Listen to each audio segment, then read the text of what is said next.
Hello friends, आज हम लोग बात करेंगे डाइवोर्स के बारे में, हिंदू मैरिज एक्ट 1955 के बारे में। इस वीडियो में हम समझेंगे कितने प्रकार के डाइवोर्स होते हैं। एक प्रोसेस ऐसा है जिसमें बहुत लंबा समय लगता है, दूसरा है वो बहुत ही छोटे समय में आप डाइवोर्स ले सकते हैं। दूसरा पॉइंट आपका ये है कि आपको कितने एडवोकेट लगेंगे, 2 लगेंगे या 1 लगेंगे। फिर उसके ऊपर मैंने केस लॉ भी दिया हूँ। कौन कौन से सेक्शन ऐसे हैं जो सिर्फ वाइफ को अप्लाई होते हैं और कौन से सेक्शन ऐसे हैं जो हस्बैंड और वाइफ दोनों के ऊपर अप्लाई हो जाते हैं। मतलब कि हस्बैंड और वाइफ दोनों उस सेक्शन को यूज करके डाइवोर्स ले सकते हैं। डाइवोर्स को आपको कहाँ फाइल करना है, अगर आपको ये नहीं पता तो आप बुरी तरह से फंस सकते हैं। और बाकी जो सेक्शन है वो भी हम आज इस वीडियो में क्लियर करेंगे। सबसे पहले बात करते हैं divorce under Hindu marriage act 1955। ये एनेक्ट हुआ था एंड कमेंस हुआ था 18 मई 1955 में। और दूसरा क्वेश्चन है on whom the Hindu marriage act 1955 applies.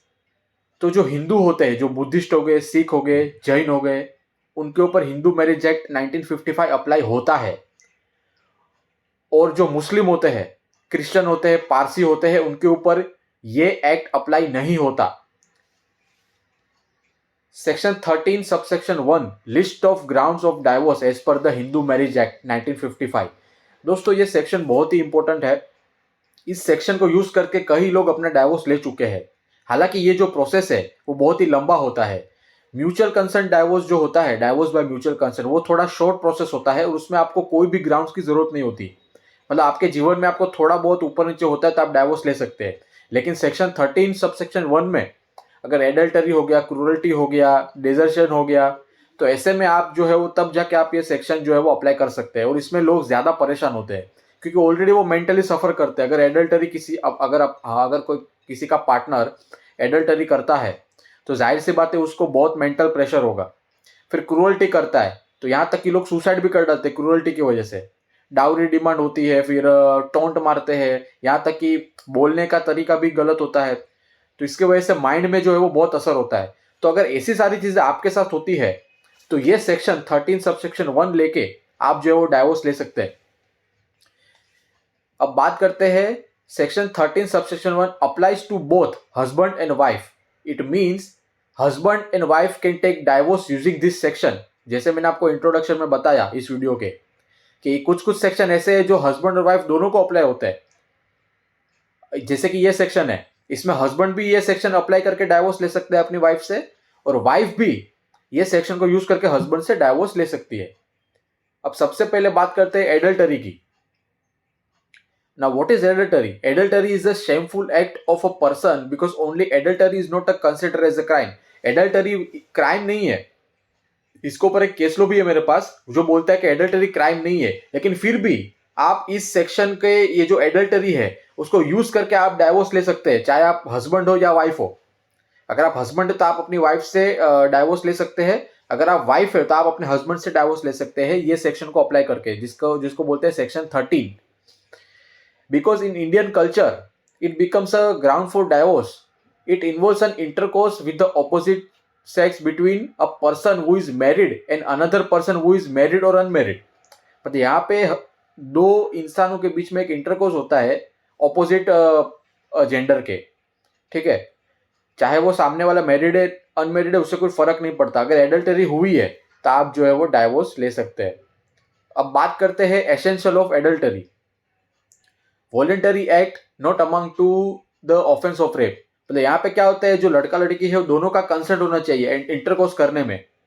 अगर किसी एक का कंसेंट नहीं है, समझो लड़की का कोई कंसेंट नहीं है, तो वो रेप माना जाता है। तो हालांकि वो रेप इसमें इंक्लूड नहीं है, वो एडल्टरी होना चाहिए। Once the marriage is done out of marriage act will amount to adultery. मतलब एक लड़के के लिए और एक लड़की का शादी हो गया और वो जो पर्सन है वो आउट ऑफ द मैरिज किसी के साथ वो एक्टिविटी करता है तो उसको एडल्टरी माना जाता है, क्योंकि वो उसका पार्टनर नहीं है, वो कोई और ही तीसरा पर्सन था। Adultery only cover sexual intercourse.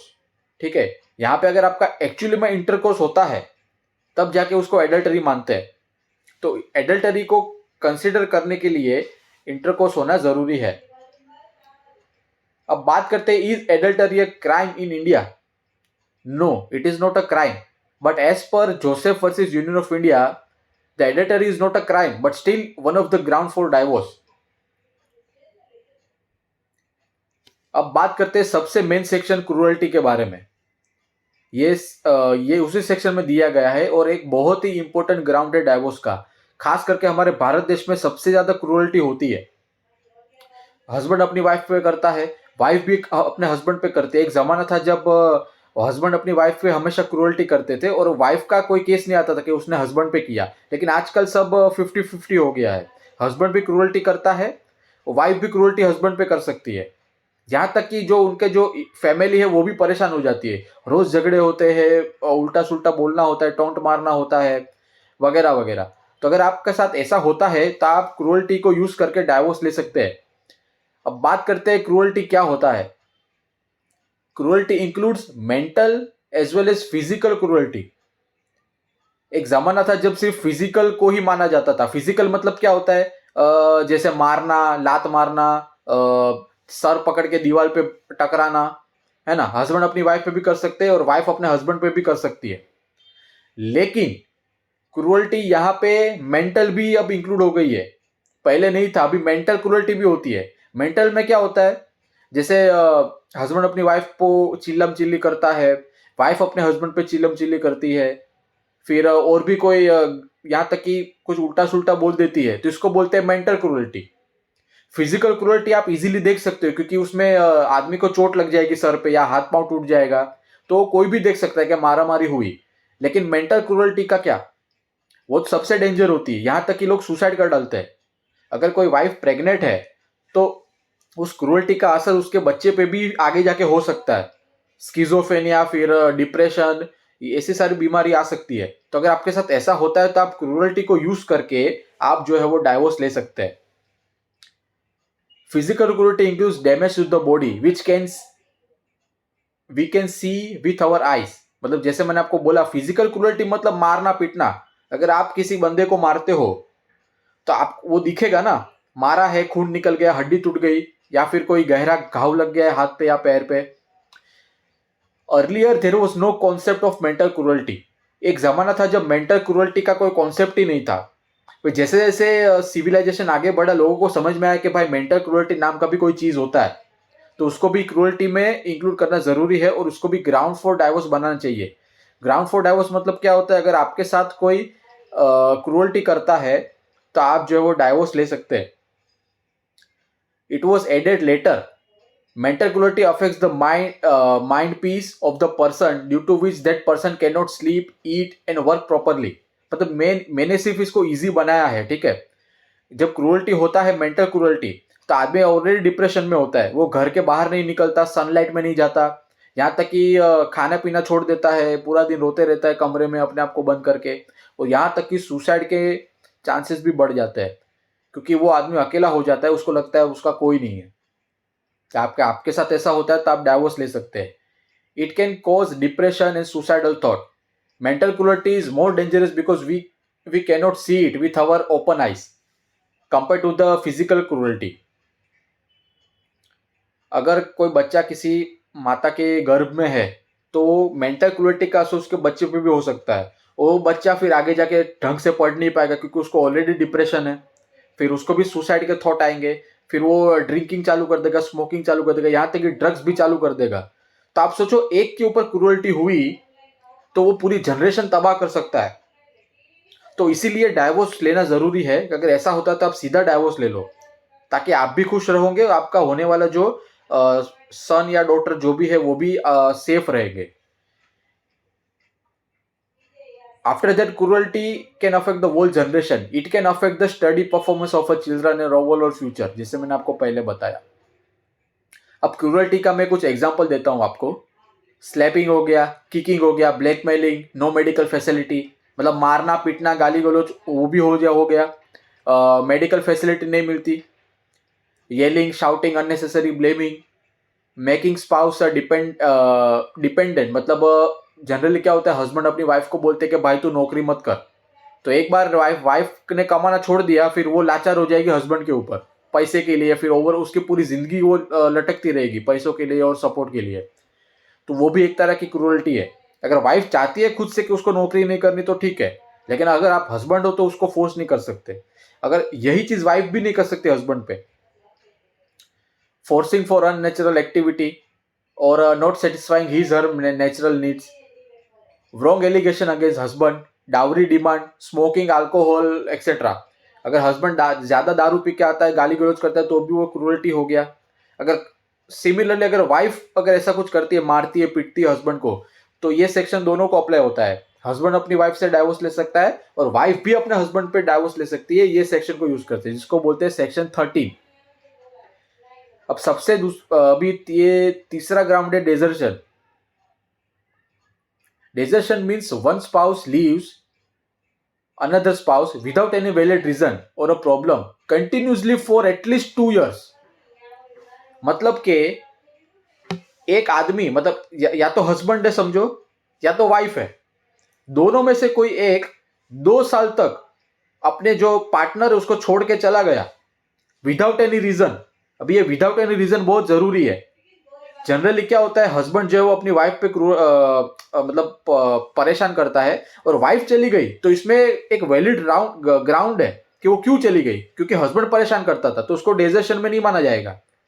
लेकिन अगर वाइफ अपने आप चली गई विदाउट एनी रीजन, हस्बैंड उसको मेंटेनेंस देता है, अच्छे से रखता है, उसके बच्चों को भी संभालता है, उसको उसके अप्स एंड डाउन्स में उसको सपोर्ट देता है, लेकिन फिर भी वाइफ चली गई, तो हस्बैंड जो है वो ये यूज करके डाइवोर्स ले सकते हैं अपनी वाइफ से. सिमिलरली वाइफ अपने हस्बैंड से भी डाइवोर्स ले सकते हैं. उसका हस्बैंड अगर चला जाता है विदाउट एनी रीजन, वाइफ उसके साथ अच्छे से रहती है, उसको देखभाल करती है, सारी चीजें टाइम पे करती है, लेकिन फिर भी हस्बैंड चला जाता है, तो वाइफ इसको लेके डाइवोर्स का अप्लाई कर सकती है. लेकिन कभी अप्लाई होगा, कम से कम 2 साल का गैप होना चाहिए. अभी 2 साल मतलब कैसा होता है, कंटिन्यू पीरियड होना चाहिए 2 साल का. असेंशियल, अभी मैं बात करता हूं असेंशियल की. असेंशियल मतलब क्या होता है, that desertion should be permanent in nature. That is if a person go somewhere far from his her studies और एनी अदर मेडिकल ट्रीटमेंट. तो ये इसमें अप्लाई नहीं होगा. अभी समझो मैं मैरिड हूं, एक एग्जांपल लेता हूं, मैं अपनी वाइफ से कहीं दूर चला गया, लेकिन पढ़ने के लिए गया था, आगे की कोई पढ़ाई करने गया था, या फिर कोई दूसरे काम से गया था, लेकिन मैं अपनी वाइफ को रोज कॉल करता हूं कि भाई तू कैसी है, क्या है. तो इसको डेजर्शन नहीं बोलते, क्योंकि मैं उसको छोड़ के नहीं गया हूं, मैं अपना आगे का फ्यूचर का सोच के गया हूं ना स्टडी करने. तो इसको डेजर्शन में नहीं माना जाएगा. अगर मैं ऐसे ही चला गया विदाउट एनी रीजन, तो उसको डेजर्शन में माना जाता है.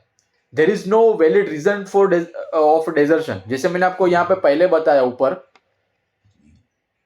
अगर हस्बैंड या उसकी वाइफ दोनों किसी एक को छोड़ के चले जाते हैं विदाउट एनी रीजन, हस्बैंड उसको अच्छे से रखता था, फिर भी वाइफ चली गई, तो उसको डेजर्शन माना जाता है. हाँ, अगर हस्बैंड उसको टॉर्चर करता है फिर वाइफ चली गई, तो इसमें डेजर्शन नहीं माना जाएगा. उसमें वाइफ उल्टा हस्बैंड पे डाइवोर्स फाइल कर सकती है. अभी तीसरा एसेंशियल है, he she is not ready to stay in marriage life. अभी तीसरा रीजन है, तीसरा एसेंशियल है कि वो अपने मैरिड लाइफ में कंटिन्यू करना नहीं चाहते.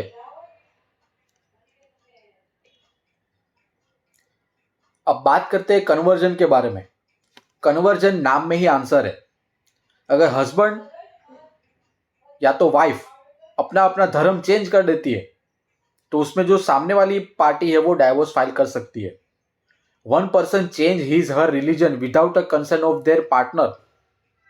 मतलब समझो हस्बैंड है और वाइफ दोनों हिंदू है, और हस्बैंड ने वाइफ की परमिशन के बिना, वाइफ के कंसेंट के बिना अपना धर्म चेंज कर दिया, जो जैसे मुस्लिम बन गया, तो ऐसे में वाइफ जो है वो ये एक वैलिड ग्राउंड है डाइवोर्स लेने का, और वाइफ हस्बैंड के से डाइवोर्स ले सकती है ये यूज करके.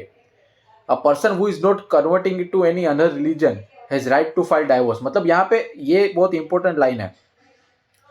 अभी यहाँ पे मैंने एग्जांपल दिया, हस्बैंड ने चेंज किया अपना धर्म, हिंदू था वो मुसलमान बन गया, तो जो नॉन कन्वर्टिंग पार्टी है, नॉन कन्वर्टिंग कौन हुआ, वाइफ ने अपना नहीं चेंज किया धर्म, हस्बैंड ने चेंज किया, तो वाइफ जो है वो हस्बैंड के ऊपर डाइवोर्स फाइल कर सकती है. ठीक है, हस्बैंड वाइफ पे नहीं करेगा.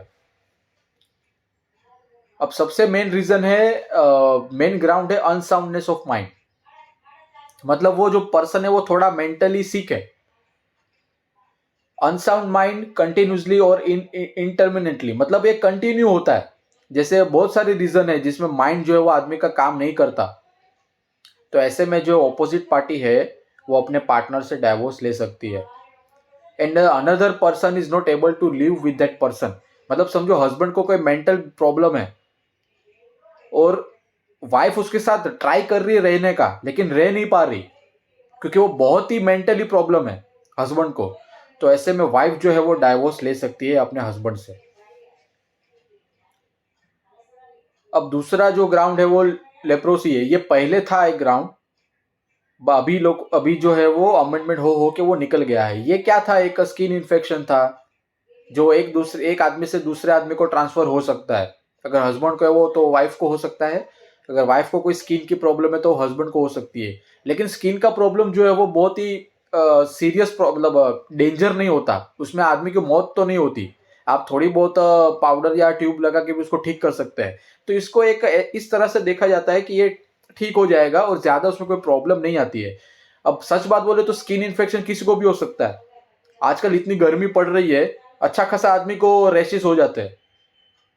तो इसी कारण की वजह से इन लोगों ने इनको निकाल दिया। अब बात करते हैं वेनरल डिजीज, जैसे HIV है, एड्स हो गया। अगर हस्बैंड को HIV है और वो वाइफ को शादी से पहले नहीं पता था और हस्बैंड ने चीटिंग करके शादी कर लिया और जैसे ही वाइफ को पता चलता है तो वो डाइवोर्स ले सकती है। अब ये क्यों ऐसा है? क्योंकि HIV एड्स जो वो जानलेवा होते हैं। अब ये पहले जो मैंने ये बताया लेप्रोसी का, ये जानलेवा तो नहीं है।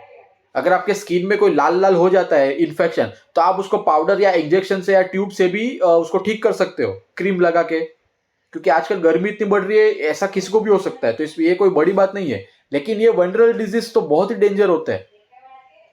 HIV एड्स हो गया, इसका कोई दवाई नहीं है, दवाई है तो वो उसको कंट्रोल कर लेगा, लेकिन हमेशा के लिए ठीक नहीं होता। आदमी एक बार हो गया तो लाइफ टाइम रहता है।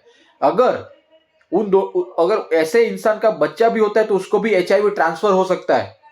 तो ये सोचो कितनी खतरनाक बीमारी है। एक को हुआ तो दूसरे में जाता है, दूसरे को तीसरा, तीसरा फिर चौथा, फिर पूरी जनरेशन खराब हो सकती है। तो इसलिए डाइवोर्स जो है वो लेना जरूरी है। ऐसे मामले में आपको रुकना नहीं चाहिए। अब आखिरी उसके बाद वाला है रिनाउंसिएशन। मतलब क्या हो गया, संन्यास ले लिया। सन्यासी आदमी कौन होता है? जिसका कोई धर्म परिवार नहीं होता। वो अपनी वाइफ को छोड़ के चला गया, या वाइफ अपने हस्बैंड को छोड़ के संन्यास ले लिया कि इस दुनिया में कुछ रखा है नहीं, सब कुछ मोह माया है। तो ऐसे में जो है वो ऑपोजिट पर्सन जो है वो डाइवोर्स के लिए अप्लाई कर सकता है। ये बहुत ही सिंपल था।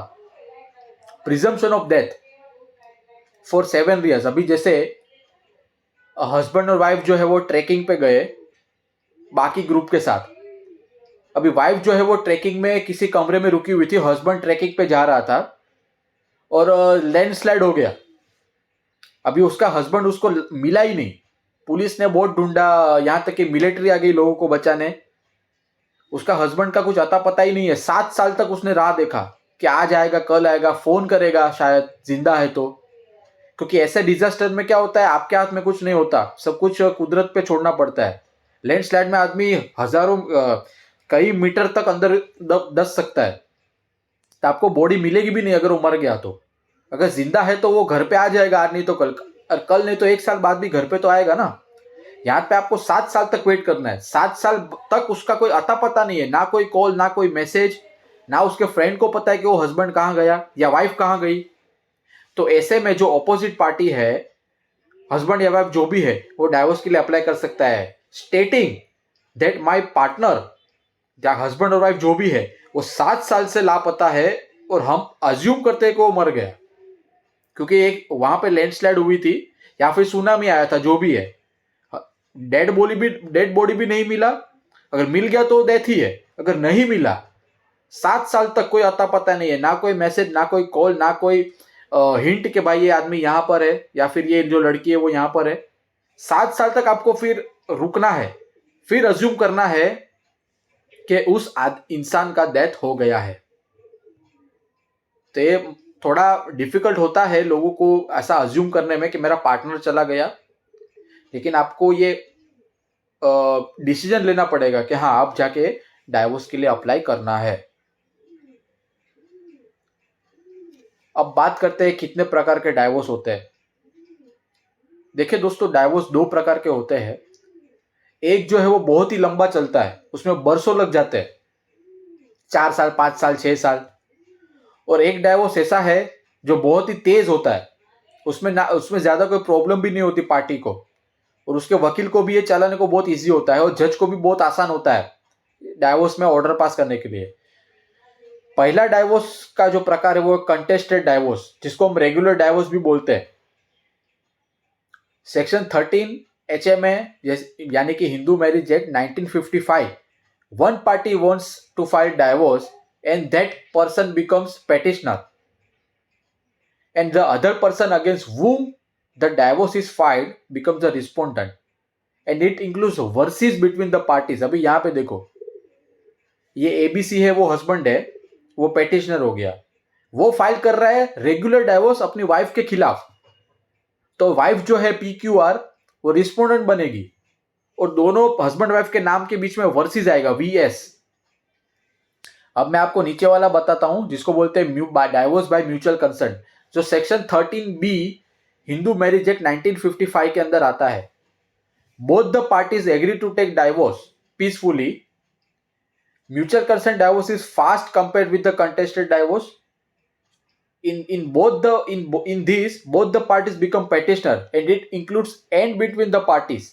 मतलब अभी समझो ABC हस्बैंड है, वो पेटिशनर बन गया, और यहां पे वाइफ भी पेटिशनर है, और दोनों के नाम के बीच में जो है वो एंड आता है, वर्सेस नहीं आएगा। जो रेगुलर डाइवोर्स होता है उसमें बहुत लंबा टाइम जाता है, जैसे मैं आपको बताया 5 साल, 4 साल, 6 साल, क्योंकि ये रेगुलर जो सिविल केस होता है ना वैसे चलता है। विटनेस आएंगे, वो विटनेस को पूछे कि भाई क्या हुआ था, एडल्टरी हुआ था, क्रूरल्टी हुआ था, क्या हुआ था, क्योंकि उसमें विटनेस बुलाते हैं, फिर जज जो है वो अपना माइंड लगा के ऑर्डर पास करता है कि डाइवोर्स का क्या करना है। लेकिन म्यूचुअल डाइवोर्स में क्या होता है, वो बहुत ही सिंपल होता है। आपने डाइवोर्स फाइल किया, फिर 6 महीने का कूलिंग पीरियड देते हैं, और उस 6 महीने के अंदर छोटी छोटी 2 तारीख पड़ती है, उसमें आपको मेडिएटर के पास जाना है 2 बार। मेडिएटर पूछेगा प्राइवेटली कि क्या हुआ था। अगर छोटा मोटा इश्यू है तो मेडिएटर जो है वो सॉल्व करने का ट्राई करता है। अगर नहीं हुआ तो वो जो है वो अपना रिपोर्ट जो है वो जज को भेज देगा, वो जो जज है वो फिर जो 6 महीने के बाद की जो तारीख मिली उस तारीख पे ऑर्डर पास करता है डाइवोर्स का। तो ये बहुत ही सिंपल हो जाता है। यहां तक कि ये जो 6 महीना का गैप है वो भी आप निकाल सकते हो, उसके ऊपर भी केस लो है कि अगर एकदम अर्जेंट है और हस्बैंड वाइफ साथ में रह ही नहीं पाएंगे फ्यूचर में, कितना भी ट्राई कर लो, तो वो 6 महीना भी आप निकाल सकते हो। तो ये काफी आसान बना देता है प्रोसीजर को। अगर आपने सोच ही लिया है कि भाई मुझे अपने पार्टनर से छुटकारा चाहिए कैसा भी करके, तो आप म्यूचुअल के पास जा सकते हैं। म्यूचुअल डाइवोर्स में बहुत ही ईजी है, ना आपको ज्यादा कोई प्रॉब्लम होगी, ना एडवोकेट को प्रॉब्लम होगी उसको सॉल्व करने में, ना जज को उसमें ज्यादा दिमाग लगाना पड़ेगा। अब बात करते हैं म्यूचुअल डाइवोर्स में एलिगेशन का जरूरत नहीं है। अगर हस्बैंड और वाइफ के बीच में छोटे छोटे झगड़े होते हैं, या फिर वो लोग का बॉन्ड नहीं बन रहा मेंटली कि हाँ ये मेरी हस्बैंड है तो मैं उसके साथ ठीक से रहूं वगैरह वगैरह, तो ऐसे में भी आप डाइवोर्स ले सकते हो। अगर आपका बच्चा है तो थोड़ा आपको सोचना पड़ेगा कि कस्टडी किसको मिलेगी, हस्बैंड को दे या वाइफ को। अगर नहीं है तो और भी अच्छा है, क्योंकि आपको और भी ज्यादा इजी पड़ जाएगा, आपको इमोशनली सोचना नहीं पड़ेगा। Here husband and wife will mutually agree the child custody and future maintenance of the child and the other property। if they don't have children then it becomes very easy to proceed। मतलब यहाँ पे क्या होता है, अगर child है आपका as a husband and wife, तो आपको थोड़ा इमोशनली सोचना पड़ता है कि मेरा बच्चा है, बच्ची किसके पास रहेगा, माँ के पास छोड़ने या हस्बैंड के पास रहे। अगर है ही नहीं तो आपको सोचना ही नहीं है। म्यूचुअल कंसर्न में क्या होता है, हस्बैंड के पास, हस्बैंड को जो भी प्रॉपर्टी मिली थी अपनी वाइफ से, जैसे कोई कोई जैसे अंगूठी होती है, फिर छोटे मोटे ज्वेलरी जैसे गले का चेन हो गया, वो हस्बैंड अपनी वाइफ को दे देगा। और हस्बैंड ने जो अपनी वाइफ को दिया था जैसे अंगूठी है, फिर जो भी एसेसरी जो भी ज्वेलरी होती है, वो वाइफ अपने हस्बैंड को दे देगी। और वाइफ अपनी जो भी प्रॉपर्टी लाई थी घर से, जैसे कपड़े हो गए, कोई फर्नीचर हो गया, कबाट वगैरह बड़ा बड़ा चीज, तो वो वाइफ अपने घर पे लेके जा सकती है। तो ये बहुत ही सिंपल हो जाता है। एक कोर्ट में एक एफिडेविट डालना होता है कि इन दोनों ने अपना प्रॉपर्टी जो था, एसेट था, वो एक्सचेंज कर लिया है, अब कुछ भी लेना देना बाकी नहीं है, तो वो एकदम इजी हो जाता है। अब सबसे इंपॉर्टेंट, कहां केस फाइल करना है डाइवोर्स का। सबसे पहले आप फैमिली कोर्ट में केस फाइल कर सकते हो, फैमिली नाम में ही आपको पता चल जाएगा कि फैमिली मैटर सोल्व करती है। फैमिली मैटर में डाइवोर्स आता है, कस्टडी आता है, मेंटेनेंस आता है। दूसरा है डिस्ट्रिक्ट कोर्ट में भी आप जा सकते हो,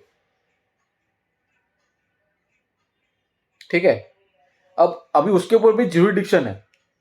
प्लेस ऑफ मैरिज, अगर आपका प्लेस ऑफ मैरिज मतलब वो जगह का नाम ए है, तो उस ए के ज्यूरिडिक्शन में जो भी कोर्ट आता है वहां पे आप जा सकते हैं।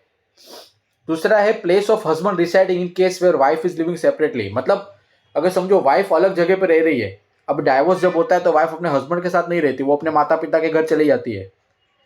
तो ऐसे में क्या होता है, जहां पे हस्बैंड रहता है वहां पे केस फाइल कर सकते हो।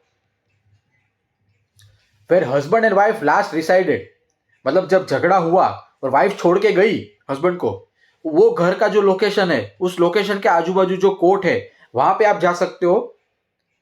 और वो कोर्ट जो है वो फैमिली कोर्ट होगी या तो वो डिस्ट्रिक्ट कोर्ट भी हो सकती है। लेकिन हाँ, ऐसा नहीं है कि आप कोई भी कोर्ट में चले जाओ। अभी मान लो आप फलाना जगह पे रहते हो और उसके आजू बाजू एमएम कोर्ट है जिसको बोलते हैं मेट्रोपॉलिटन कोर्ट, तो आपको उसमें नहीं जाना, फिर आपको फैमिली कोर्ट ढूंढना है, या तो अगर आप विलेज साइड रहते हो तो आपको डिस्ट्रिक्ट कोर्ट ढूंढना है। तो ऐसा नहीं सोचो कि घर के नजदीक जो कोर्ट है उधर जाना है। आप किसी एडवोकेट को हायर कर सकते हो, उसको पूछ सकते हो कि मैं कहाँ जाऊँ। अब सबसे इंपॉर्टेंट, जो लोग मेरे को भी पूछते हैं कि कितने एडवोकेट का रिक्वायरमेंट होता है डाइवोर्स के लिए। देखो, अगर कंटेस्टेड डाइवोर्स है, जैसे मैंने आपको ऊपर बताया, कंटेस्टेड डाइवोर्स जो रेगुलर डाइवोर्स होता है उसमें दोनों पार्टी रहती है और दोनों पार्टी के बीच में वर्सिस वीएस लगता है। तो वाइफ अपना अलग एडवोकेट रखेगी, हस्बैंड अपना अलग एडवोकेट रखेगा और दोनों के बीच में बराबर का मुकाबला होगा। और उस मुकाबले के बाद जज अपना फैसला सुनाता है। तो कंटेस्टेड में 2 एडवोकेट लगते हैं मिनिमम, ठीक है। और जो म्यूचुअल डाइवोर्स होता है उसमें एक ही एडवोकेट दोनों पार्टी के लिए केस फाइल कर सकता है डाइवोर्स का। जी हाँ दोस्तों, आपको 2 एडवोकेट करने का जरूरत नहीं है, कर भी सकते हैं, लेकिन आप नहीं करोगे तो भी चलता है, क्योंकि एक ही बंदा, जो एक ही एडवोकेट जो है वो दोनों पार्टी को रिप्रेजेंट कर सकता है कोर्ट में, क्योंकि इसके पार्टी के बीच में वर्सेस नहीं लगता, एंड लगता है। जैसे मैंने आपको यहां पे बताया, ये जो म्यूचुअल कंसेंट डाइवोर्स है उसमें एबीसी पेटिशनर है और एंड पीक्यूआर पेटिशनर, क्योंकि ये दोनों पार्टी एक पेटिशनर ही है, रिस्पोंडेंट कोई है ही नहीं उसमें, तो एक ही एडवोकेट दोनों के लिए डाइवोर्स फाइल कर सकता है। तो इसमें आपके पैसे भी बचेंगे एडवोकेट फीस के। अब सबसे इंपॉर्टेंट सेक्शन दोस्तों, 13(1)(a) of a Hindu marriage act 1955। Husband and wife both can use this section to take divorce.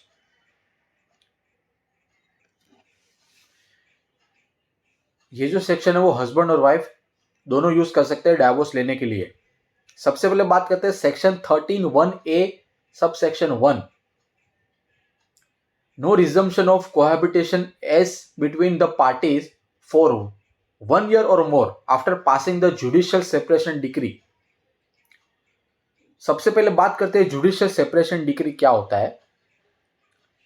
In judicial separation decree the marriage obligation will get cancelled, but still both the parties will be called husband and wife because there is no divorce right now। मतलब यहाँ पे क्या होता है, जब judicial separation पास होता है decree, तो यहाँ पे दोनों का डाइवोर्स नहीं हुआ, दोनों हस्बैंड और वाइफ ही कहलाए जाएंगे। लेकिन जो दोनों का ऑब्लिगेशन है as a husband and wife के, वाइफ उसको संभाले, हस्बैंड उसको संभाले, वो थोड़ी देर के लिए कैंसिल हो जाता है। Means husband and wife are not bound to contribute in marriage life. For example, they will not do any natural activities etc. अगर ऐसा 1 साल तक होता है, दोनों के बीच में कोई कोहैबिटेशन नहीं हुआ, 1 साल तक जुडिशियल सेपरेशन की डिग्री पास हुई, वहां से लेके आपको 1 साल तक कोई भी कोहैबिटेशन नहीं हुआ, तो वो एक ग्राउंड बन जाता है डाइवोर्स लेने का। For example, decree for judicial separation was passed on 1/1/2024 under section 10 Hindu Marriage Act, and after that a husband and wife are not doing any cohabitation and also not performing any other marital obligation, then in such case 1/1/2025 में या फिर उसके बाद वो लोग divorce ले सकते हैं under section 13(1)(a) subsection 1 के अंदर, यानी कि जो रोमन नंबर आई है उसके अंदर।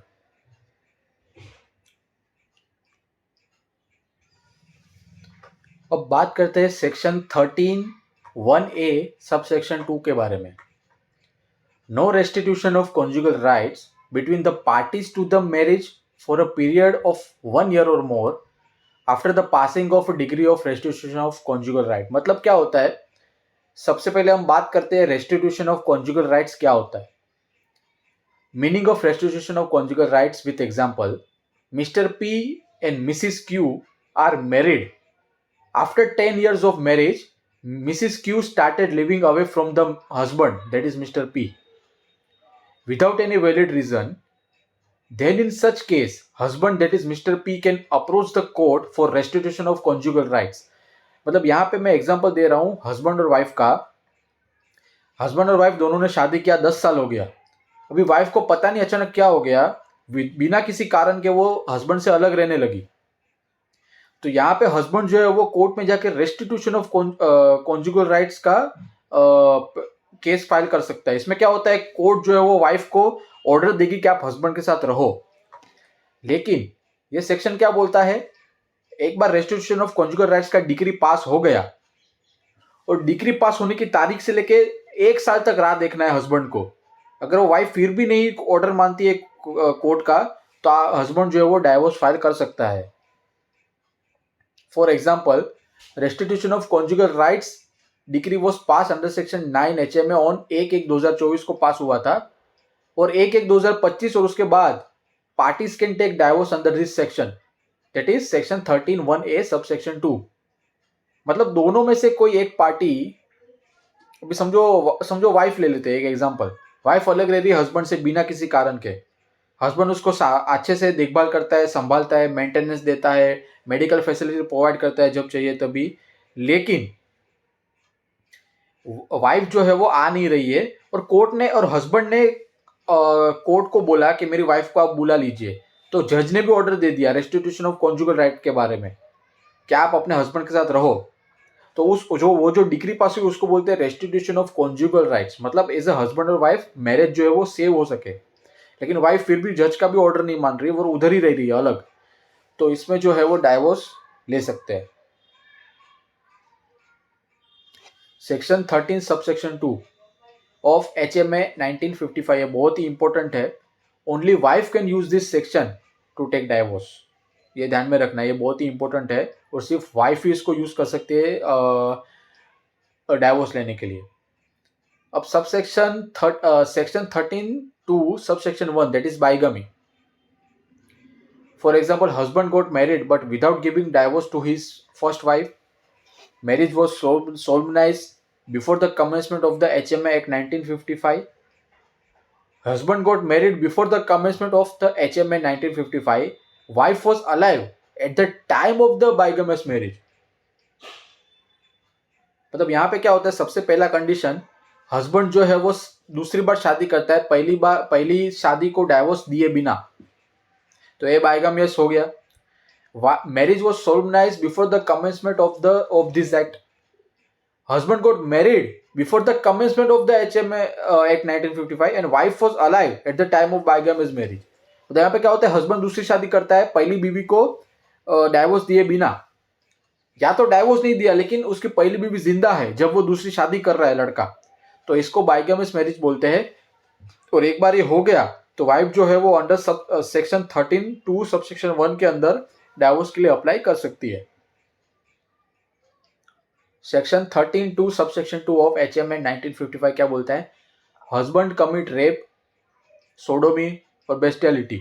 अगर हस्बैंड जो है वो रेप का कन्विक्ट है, अभी रेप का कन्विक्ट जो है बहुत ही शर्मनाक काम माना जाता है, तो ऐसे में वाइफ की भी एक डिग्निटी होती है, वो एक ऐसे आदमी के साथ रहे जो संस्कारी हो. तो ऐसे में वाइफ जो है वो ये सेक्शन के अंदर डाइवोर्स के लिए अप्लाई कर सकती है. अब बात करते हैं सेक्शन 13 सबसेक्शन 2 और ब्रैकेट में 3 HMA 1955. Husband and wife are not cohabiting since 1 year or more from the date of maintenance decree. मतलब एक बार मेंटेनेंस डिक्री पास हो गया और तब से लेके 1 साल के बीच में उनके पास उन दोनों ने कोई भी नेचुरल एक्टिविटी नहीं की, तो ऐसे में जो है वो डाइवोर्स लिया जा सकता है. कौन लेगा डाइवोर्स, जो है वो वाइफ लेगी. ठीक है.